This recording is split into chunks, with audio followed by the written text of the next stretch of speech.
உம்முடைய பராமரிப்பு என் ஆவியை அப்படி பொத்தி பொத்தி பொத்தி பொத்தி கொண்டு வந்தது. ஒரு பக்கத்தை பார்த்தாச்சு, மறு பக்கத்தை பார்க்க போறோம். ஜீசஸ் துன்பத்தை கண்ட, வருத்தத்தை கண்ட நாட்களுக்கு பதிலாக சங்கீதம் 90:15, சங்கீதம் 90:15 நினைக்கிறேன். அந்த வசனத்தை வாசிக்க ஜெபிக்கலாம். தேவரீர் எங்களை சிறுமைப்படுத்தின நாட்களும் துன்பத்தை கண்ட வருஷங்களுக்கும் சரியாய் சரியாய். சங்கீதக்காரன் கேட்கிறது சரியா தாங்க. ஆண்டவர் தரது டபுளா தருவார். glory.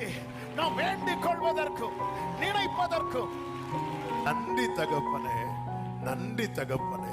ஒவ்வொருவரையும் இந்த ஆண்டுல, இந்த திருப்தி உண்டாகும் ஆண்டுல நாங்க இதை எதிர்பார்த்திருக்கிறோம். கர்த்தாவே, அவன் சத்துருக்களுக்கு நான் வெட்கத்தை ஒடுத்து வைப்பேன்.